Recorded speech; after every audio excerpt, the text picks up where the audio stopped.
Boa noite, tudo bom? Demorei, mas apareci aqui, né? Vocês acharam que não ia ver mais a minha cara?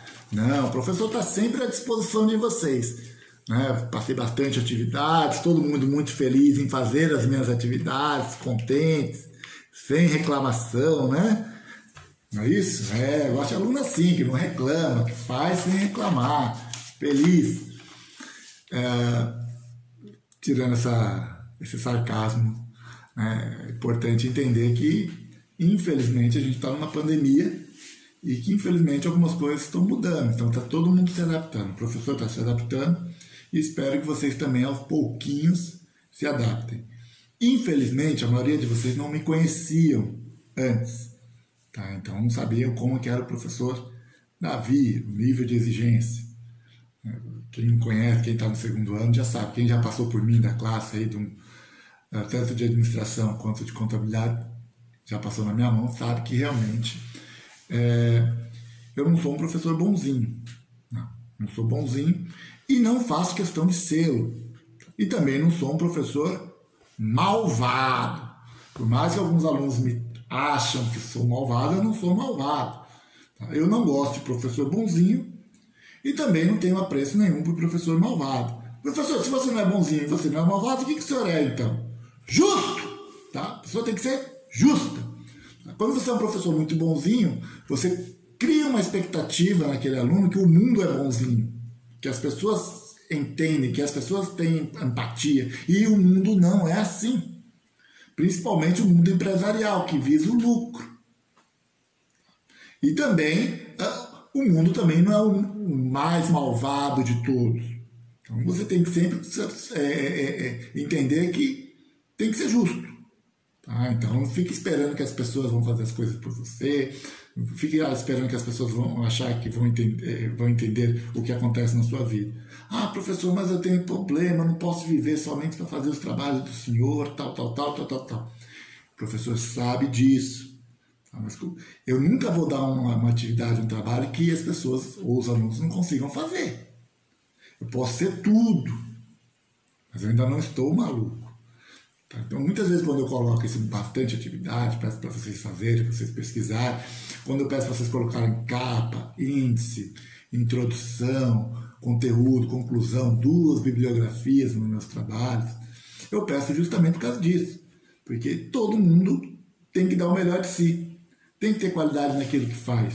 Isso não é no trabalho do professor Davi, é na vida. Tudo que você fizer tem que fazer uma coisa diferente, fazer um plus a mais. Você tem que mostrar que você está engajado naquilo que você faz. Né? Tem que acreditar naquilo que você faz. Você tem que passar isso para as pessoas. Perfeito? Ainda mais na área de administração e contabilidade. Então, uma das coisas que o administrador tem que aprender a fazer é, primeiro, administrar o seu tempo. Então, professor, não tenho tempo. Opa! Todo mundo tem 24 horas. Então, você tem que parar, respirar, colocar isso numa planilha e determinar o que você vai fazer em qual hora. Está pouco tempo? Está apertado? Acorda antes. Ou vai dormir um pouco mais tarde. Então, a pessoa realmente, quando entra num curso técnico, ela tem que separar um tempo para ter o maior aproveitamento possível. Não adianta fazer curso no atropelo. Costumo falar para vocês que o diploma é um pedaço de papel. Quem põe valor é vocês, com conhecimento nesse papel. Perfeito? Então, é isso. Hoje nós vamos falar essa aula destinada para os alunos de contabilidade, primeiros anos. Qual que é a aula, professor? Contabilidade pública. Professor, qual que é o tema? Lei de Responsabilidade Fiscal, LRF. Professor, onde é que está isso? Está lá no roteiro 19. Eu mandei para vocês, acho que foi hoje, segunda-feira, hoje é dia 31/8. E hoje apareceu lá na plataforma da prefeitura que a aula, essa semana, não teria nada escrito. Então vocês não precisariam pesquisar nada para mim, nada para me entregar. Tá? Professor, só assistir a aula? Só assistir a aula. Essa semana, até dia 4, eu vou pedir só para que realmente vocês assistam essa aula com atenção. porque é um assunto importante, é um assunto que derruba desde presidentes da República até meros prefeitos. Sério, professor, essa lei de responsabilidade fiscal é tão importante? Sim. Ela é tão importante e ela é utilizada onde, professor?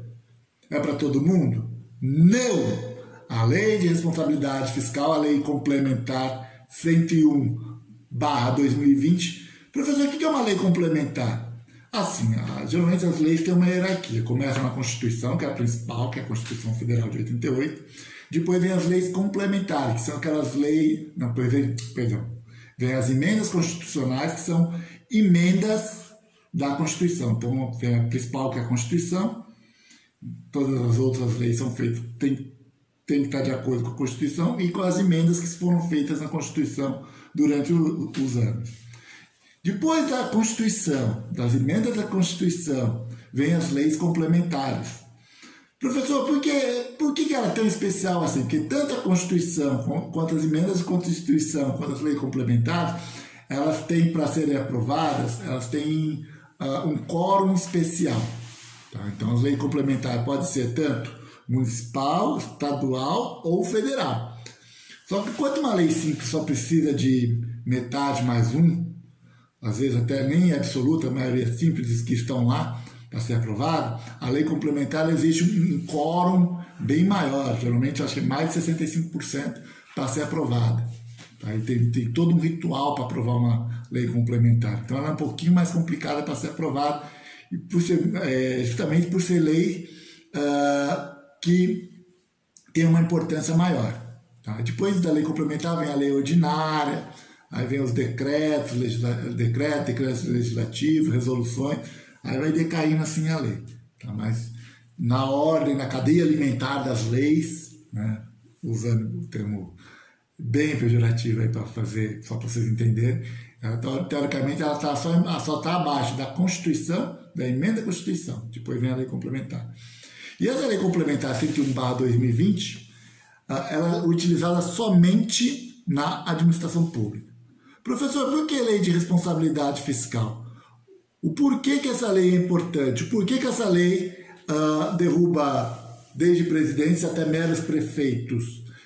Primeiro, tá?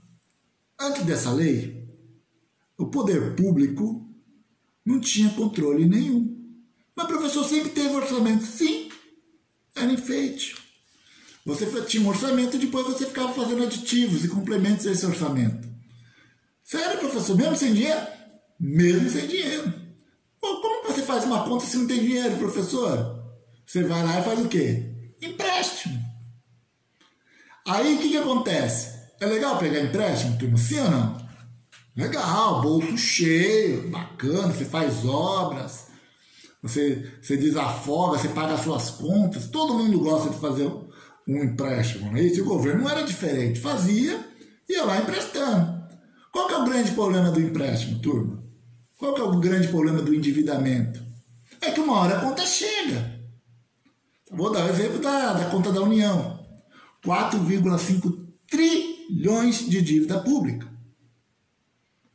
Sério, professor? Sério. Sabe quanto que paga de juros o Brasil? 400 bi. Mais de 400 bi ao ano. Bilhões. Professor, o que é 400 bilhões? Vou dar um exemplo para você. Se você pegar o orçamento da educação, da saúde e da segurança, somar os três, você vai somar os três. Não dá 400 bilhões. Ou seja, a gente gasta mais com juros do que com educação, saúde e segurança somada. Dá certo uma cidade desse jeito? Dá certo um estado desse jeito? Dá certo um país desse jeito? Tendo esse monte de dívida? Isso é replicado para os estados, professor? É. Os estados ainda estão pior do que a União. Tá, mas como são 27, são 26 mais o Distrito Federal, não vou ficar falando de dívida de estado por estado. Mas assim, eles têm uma dívida tão grande, tão grande, tão grande em alguns estados que não conseguem nem pagar o servidor público. Tamanho endividamento desses estados. Prefeitura a mesma coisa, professor? Prefeitura a mesma coisa. Então, todo mundo endividado. Aí chegou essa lei e falou, ó, para. Existe um orçamento. Esse orçamento agora vai ter que ser o quê? Cumprido. Tá? Então, quer gastar? Tem que ter o dinheiro no orçamento. Não pode fazer gastar fazendo endividamento. Tem que estar lá no planejamento do orçamento. Então, são 3 planejamentos que a gente... São 3 planejamentos que a gente faz, né? Que é o PPA, que é a Lei Plurianual, né? Depois a gente faz a LDO, Lei de Diretrizes Orçamentárias, e por fim a Lei Orçamentária Anual. Então a gente tem esses 3 orçamentos aí para a gente olhar. A gente que eu falo é município, Estado e União. Os 3 têm, professor? Os 3 têm esses orçamentos. Justamente para que não haja abuso. E aí você monta tudo isso e no final faz o que quer. Não pode, tem que respeitar aquilo que está ali. Justamente porque é aquilo ali que vai colocar um limite no seu gasto. É que nem eu. O Estado, o município, a União, que nem uma pessoa comum. Vou dar um exemplo. Eu ganho 1.000. Eu posso gastar 1.100? Sim ou não? Posso. Posso gastar 1.200? Posso. Tem gente que faz isso? Tem. O que acontece com essas pessoas, professor? Tudo quebrado. Então a pessoa fica lá bem por 1 ano, 2, né? Vivendo assim endividado no cartão de crédito. Depois chega a realidade, né? E vai começar a ver as pessoas cobrando, banco cobrando, não tem crédito para nada. Então é isso. Então essa lei de responsabilidade fiscal ela veio para limitar e veio para ir colocando metas para os governos, o que eles podem ou não fazer. Então eu só posso gastar o meu limite, né, de endividamento. Vou dar o exemplo de município. É 1,2 da receita corrente. Professor, o que é receita corrente líquida? É aquela que vem da receita tributária, patrimoniais, contribuições, receita de serviço, transferências correntes. Essas são a receita corrente líquida. Então, aquelas que vêm, vou dar o exemplo do município. Então, tributos, contribuições, tal, soma tudo. Os impostos, tudo, soma tudo. Eu só posso, se eu for prefeito, se a minha dívida já tiver anual, então eu arrecado, arrecado 1 milhão. Qual que é o tamanho da dívida que eu posso ter? Se eu posso ter até 1,2 da receita corrente. Eu posso ter no máximo 1,2 milhões de dívida de 1 ano, do que eu arrecadei. Então é isso.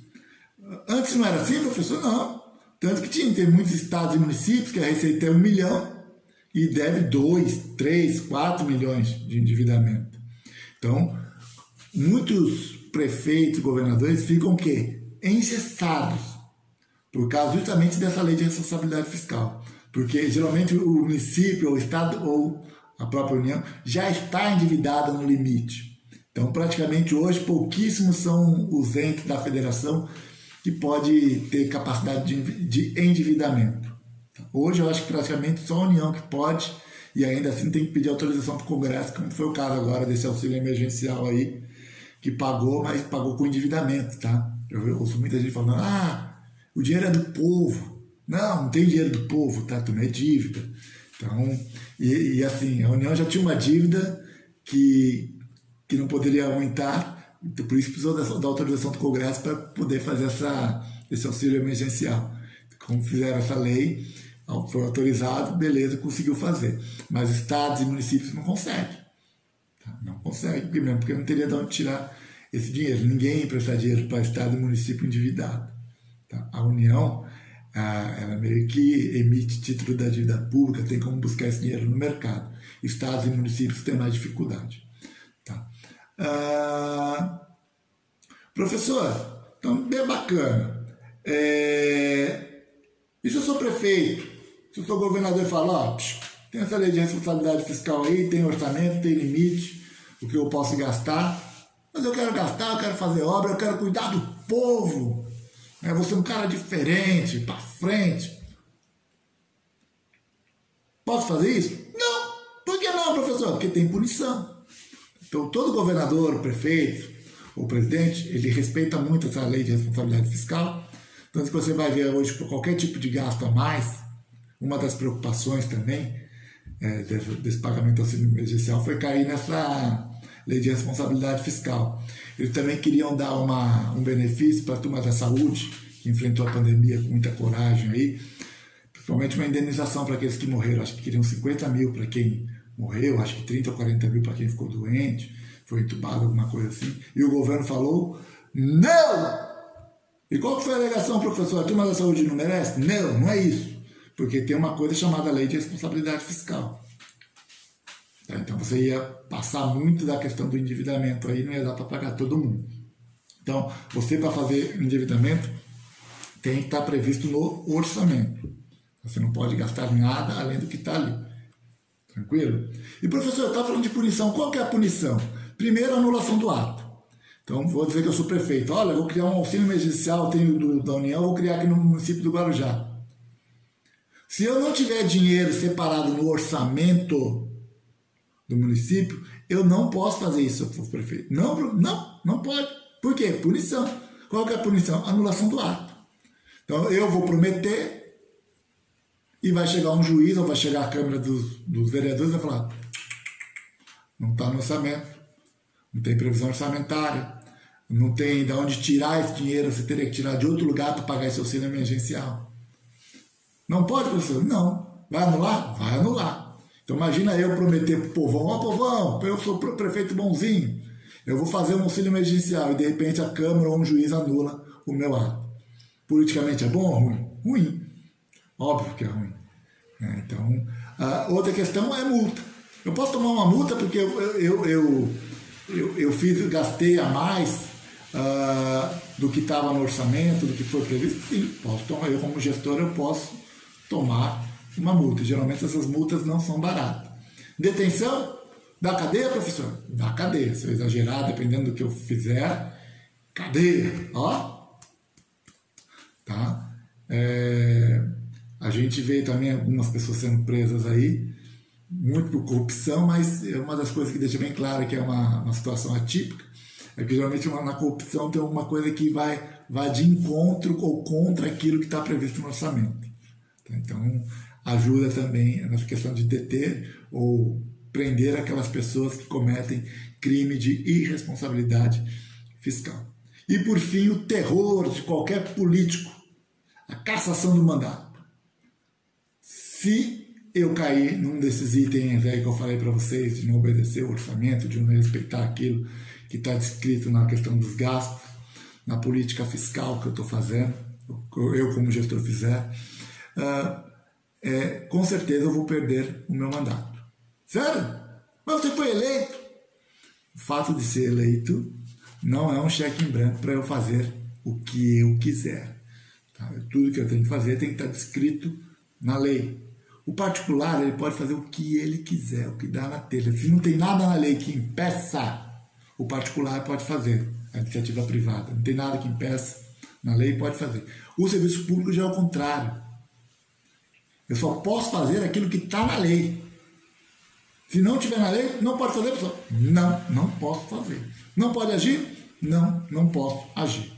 Então, além da cassação de mandato, esse político ainda fica inelegível por 8 anos. Então a punição político costuma ser pesada, que é essa questão de realmente de perder o mandato, de ficar inelegível, tal. A cadeia geralmente é uma cadeia, né? Dificilmente dá cadeia, quando dá é pouquinha coisa, né? Como tudo nesse país. Mas enfim, só de ele não poder, só de ele perder o cargo e de repente não poder se candidatar, para quem gosta do poder sabe que isso é extremamente complicado. E aqui, turma, como nós estamos falando de responsabilidade fiscal, é importante a gente entender o que vem a ser essa responsabilidade fiscal. Eu vou primeiro deixar claro, assim, eu dou aula de economia, mas eu não dou aula de economia para vocês. Tá? Então, primeiro a gente tem que entender o que é uma política monetária e o que é uma política fiscal, para entender o porquê que essa lei de responsabilidade fiscal ela ajuda no controle da inflação, e no combate também à desvalorização da moeda. Então, eu vou dar um exemplo para vocês o que acontece. Primeiro eu vou explicar a política monetária, só para ser uma introdução. Política monetária é aquela política muito adotada nos anos anteriores. Tá? O que acontecia? Toda vez que o governo precisava gastar e não tinha dinheiro, o que o governo fazia, a União? ele ia lá e imprimia uma coisa chamada títulos da dívida pública, e jogava no mercado. Professor, o que são esses títulos? Como se fosse uma ação do governo. Você tem uma ação da empresa, que você compra um pedacinho da empresa? Esses títulos públicos são como se fosse uma ação do governo. O governo te vende um pedaço de papel e fala, ó, por ano eu te dou X%. Então a inflação está 9%. O governo chega e fala, ó, se você comprar esse papel aqui, eu te pago 13%. 4% acima da inflação. Eu te pago 14%. 5% a mais que a inflação. Então se você tiver dinheiro, você faz o quê? Você vai lá e compra esses títulos. Só que geralmente quem compra títulos, é possível o pequeno investidor comprar, mas geralmente quem compra são grandes gestores de fundos, que tem muita grana, né? ou pessoas bilionárias que vão lá e compram os títulos tudo, falam, é tudo meu, e eu quero que esse governo me pague os juros. Então o governo vai, vende e fica com dinheiro para poder investir em obras, no social, tal, para pagar a folha de pagamento. Mas ele fica com o quê? Fica com o endividamento. Então, o governo não tem dinheiro, ele vai lá e consegue fazer obra, consegue fazer tudo, pagar a coisa, e fica pagando juros para tudo. Isso é política monetária. E aí, quando o governo vende esses títulos, o que acontece com aquele dinheiro que estava no mercado? O governo tira o dinheiro, que aqueles bilhões que vendeu os títulos, tira esse dinheiro do mercado. Então, esse dinheiro fica escasso no mercado. Então, pouco dinheiro, pouca circulação de grana. O que acontece com a inflação? As pessoas passam a gastar menos, que tem menos dinheiro circulando, dinheiro é uma coisa escassa, e a inflação o quê? Diminui. Tá? Então, quando o governo vende os títulos, os bilhões que poderiam ser investidos na economia, no comércio, numa obra e tal, fica tudo na mão do governo. E o dinheiro não circula, e não tendo dinheiro, óbvio, as pessoas passam a ter o dinheiro uma coisa escassa, passam a gastar menos, né, e passam a ter menos possibilidade de ter renda, tal, e vai gastar menos. E quando você tem pouco dinheiro, gasta menos, o que acontece com a inflação? Ela sobe ou ela diminui? Ela diminui. E o contrário também é verdade. Quando o governo compra esses papéis que ele tinha vendido, ele joga dinheiro no mercado. Então, as pessoas quando o governo comprou o título, ela está com o bolso todo cheio de dinheiro. E dinheiro de verdade, viu, turma? Não é 1.000 ou 1.000.000, é bilhão. Então, quem vendeu está com bilhões no bolso. Lá, os grandes fundos, os grandes bancos, né? Porque o governo comprou os títulos que tinha vendido. Então, jogou dinheiro no mercado. Então, esses bancos, esses fundos vão ter que jogar o dinheiro no mercado. O que acontece? Muito dinheiro no mercado, muito investimento, todo mundo trabalhando, as coisas fluindo. O que acontece com a inflação quando todo mundo tem dinheiro para gastar? As coisas e vai consumir. As coisas aumentam ou as coisas diminuem? As coisas aumentam. Então, isso é política monetária. E assim, foi muito utilizado nesses últimos 30 anos, porque é uma maneira fácil de você controlar a inflação. Né? Tem inflação, eu vou lá, emito o título, tiro o dinheiro do mercado, todo mundo fica sem dinheiro, ninguém consome nada, consome metade do que consumiria, o preço não sobe e eu controlo a inflação. Somente com política monetária. Já a política fiscal é uma coisa para quem é governante, não é bom. Ao contrário da política monetária, que é uma coisa fácil, que nem impacta, não impacta nada para quem é político, para o cara que é prefeito, para o cara que é governador, o cara que é presidente, não impacta nada. As pessoas muitas vezes nem percebem que isso é tudo feito via mercado financeiro. Já a política fiscal, essa ninguém quis fazer nesses últimos 30 anos. Por quê? Porque realmente impacta na vida das pessoas e fica claro que você está fazendo uma política fiscal. Vou dar exemplo para vocês de política fiscal. Controle de gastos. Então, você deixa de investir em grandes obras, você deixa de... Sério, professor? Para quem não sabe, o governo talvez seja uma das pessoas, ou talvez a que mais coloque, ou mais gere emprego. O governo tanto federal, estadual, municipal. Então, no momento que você deixa de gastar, ou gasta somente aquilo que você tem em caixa, o dinheiro passa a circular menos. Passa a circular menos, as pessoas têm menos dinheiro, a pessoa vai lá e também gasta menos. Então, há um controle de inflação. Mas isso influencia, né? Porque não vai ter obra, não vai estar empregando gente. Então, outra maneira de controle de gasto é controlando, por exemplo, o aumento do funcionalismo público, ativo e inativo. Se você controla esse gasto, se você não contrata mais, também é ruim. O político é muito legal quanto mais servidor, né, ou mais gente que ele chamou para trabalhar no município, no estado ou na União, mais gente que vai falar, pô, esse é o político, esse é o cara que eu gosto, esse é o cara que eu tenho que apoiar, tal, tal, tal. E se o político fala, pô, não vou poder contratar ninguém, eu não vou poder aumentar o gasto com a minha folha de pagamento. Imagina, tem lugar aí, a União acho que tem só de professor, acho que são mais de 100 mil na educação. Não é só professor, acho que são funcionários da educação, dos 300 mil, 100 mil estão na educação. Imagina você como um presidente chegar e falar, ou como um gestor falar, ó, esse ano não tem aumento. São 100 mil pessoas que você vai ter contra você.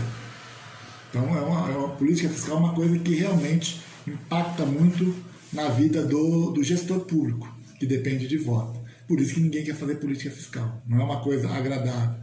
Vou dar um exemplo para vocês, reforma previdenciária, política fiscal, controle de gastos. Então muita gente olha e fala, poxa, eu ia aposentar com 58 anos, agora vou ter que aposentar com 65. Política fiscal.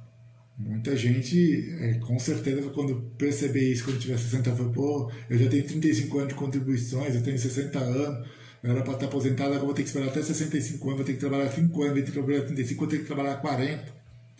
Política fiscal. Ou fazia isso ou quebrava o país, né? Porque já não estava dando mais para pagar as aposentadorias e benefício social. Então, isso é uma coisa que impacta muito o gestor, por isso que o gestor público não gosta ou detesta política fiscal. Então, é isso. Então, quando vem essa lei de responsabilidade fiscal, vem justamente para isso, para que haja um controle nos gastos da administração pública, que se gaste somente aquilo que se arrecada, tá bom? Ou, se tiver um endividamento, que não ultrapasse aquele endividamento permitido. Eu falei para vocês que o endividamento do município é até 1,2 da receita corrente líquida e do Estado, no máximo, 2, né, da receita corrente líquida. Então, do Estado, se a receita corrente líquida for 1 milhão, ele pode ter até 2 milhões de endividamento pagando. Se passar disso aí, você cair na lei de responsabilidade fiscal, você pode perder o mandato, tomar uma multa ou anular o ato. E o município é a mesma coisa, só que em vez de ser 2, é 1,5. Então, se arrecada 1 milhão, o máximo que pode ter de endividamento é 1.200.000. Passou disso também, qualquer coisa que vai fazer de obra, pagar funcionário que aumente esse endividamento, qual é o risco do gestor perder o mandato, ficar inelegível, tomar multa e ter o seu ato anulado. Tá bom? Espero que vocês tenham entendido a importância da lei de responsabilidade fiscal. Um abraço a todos.